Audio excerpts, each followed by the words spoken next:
Welcome back to Everything Defensive Carry. Raining cats and dogs here in Kentucky right now.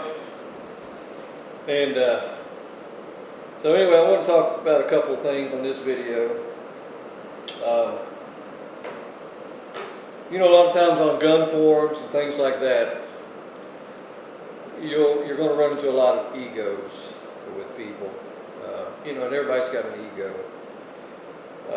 But when we let these egos get in the way of common sense and the ability to listen to other people, to their rationalization, and admit that they have a point or that what they're saying, there's truth to it, at that point in time, conversations really stop. The flow of information stops, and the flow of learning stops. And this would be okay if there was just a bunch of old people on there that already had some good background things. But it's very detrimental for new people who come along, who are interested in self-defense, who have decided to take the initiative and be responsible for themselves. It really creates major problem for them. A lot of times, what you have some people on the forums who will say, well, if you don't carry this and this and this, then you're not even armed, And they base that on whatever experience they've had or whatever their imagination has concocted. So any type of reason or anything that you can present to that group of people to the contrary is not even going to be effective. It's just going to result in an argument. Case in point, I worked with a guy last summer who called me up and wanted to know if I'd work with him. I said, sure, come on out. So he came out and I said, now, I want you to come out with a gun that you carry every day and the gun, and dress the way you dress to conceal it. So he came out. The dude was he was an older guy, and he really couldn't hardly walk, okay? And he was carrying a SIG P220 on an outside the waistband holster with a shirt, buttoned-up shirt that come way down past his pockets. So I gave him a simple drill to do, which is a drill that's recognized and put together by people who are the professionals in the community to be able to gauge proficiency.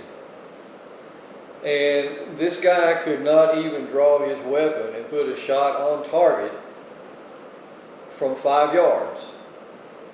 The time limit was 1.5 seconds. And I don't know how long it took him to do it. I think I even stopped the clock before he even got the gun out, because it was ridiculous. It was ridiculous.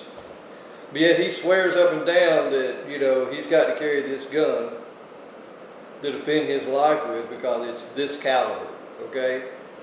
Or it might be this capacity, whatever people want to contrive as their reasoning. It doesn't matter that you can't use it effectively. It doesn't matter that you couldn't get a shot on the target before the guy, if the target was a bad guy, he could have ran you through with a knife, he could have had you on the ground choking your ass out, and you'd still be trying to get up under all this stuff to get your gun out. I mean, it's ridiculous. On the flip side of that, you have a lot of people who, they have this dogma about capacity and caliber and service-sized guns because they compete in IDPA and they get a lot of practice. But they show up in IDPA wearing clothes that they don't normally wear to conceal their gun. They wear those stupid-looking photographer's vests, which they don't wear on their own time when they're carrying. So you got all these people who talk all this smack, but they don't really do what they say they do. And then you've got the other side who, the other people who they really don't have a life. I mean, they're old, they're retired, or whatever.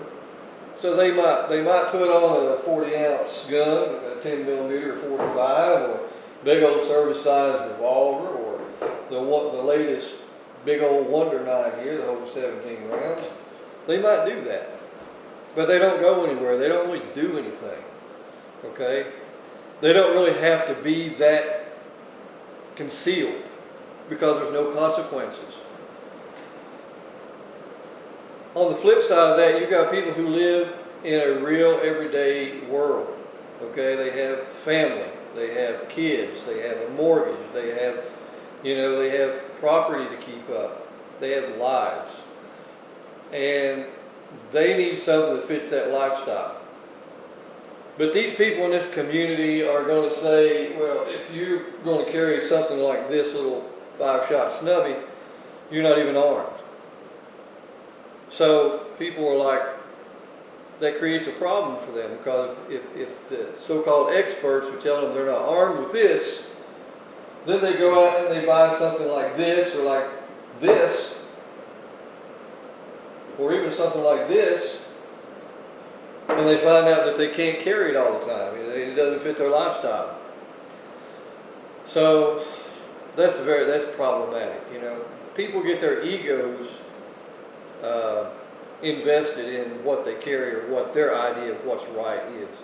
They try to project that fear and that ideology on other people. The problem is that most of these people who do this, they can't demonstrate anything. Okay? They can't. It's just like the guy I worked with. He come out, this is his gun, this is what works for him, but it doesn't work for him because he can't even draw and put it into use in an appropriate amount of time.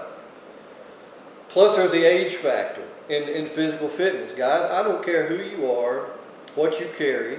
If you're fat, I said fat, if you're out of shape, if you have no lung capacity, if you don't have any legs, okay, it doesn't matter what you carry, it's not going to work. All right? Attacks don't happen like you see on TV where you can see it coming and prepare yourself for this or that. All right? It don't happen that way. On the street, when somebody decides they want a piece of you, they're going to take it and you're not going to see it coming unless you are just walking around with your head on constant swivel. And even then, if you can't draw it fast enough or access it fast enough, it's not going to matter anyway. Okay? So what's funny is the same person who says this is what you got to have or something like any of these other things, and they would scoff at they'll scoff at this 5-shot J-frame, even though I can draw this J-frame and put one in your face in about a half a second from 3 yards. What's more effective? This or any of these that you probably can't get out in a reasonable amount of time and hit anything with anyway when you do. So we need to get off of this BS with this, caliber capacity stuff. It's ridiculous. It's a stupid argument. Sure, you carry what you say you carry, but can you use it as effectively as you think you can? All right? You go to these knife fighting schools and take all these different trainings, but are you in shape? Can you endure long enough to do what you have to do? Will your body last long enough? Most things, when people are engaged in a real fight, and if they're not used to fighting, the first thing they do is they hold their breath. They hold their breath or they're trying to throw punches or they're trying to kick or whatever. And if you're fat and out of shape, holding your breath, you just wear out quicker. Okay? So, I mean, what I'm trying to say is that there are some people out there who have this really, really messed up sense of reality, and they allow their ego and their need to be right in these conversations to override any sense at all, any reality at all. And you'll know these people because they'll say this and they'll say this is the way it is and blah, blah, blah. But if you ask them to demonstrate why it's better, they can't do that. And in this world of computers and iPhones with cameras and being able to record, it's a simple matter for anybody to go out and record what they're talking about.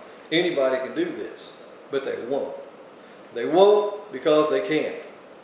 So, guys, let's stop this. Let's get over this BS of hardware, caliber, capacity, and all this. It's ridiculous. It doesn't help anybody.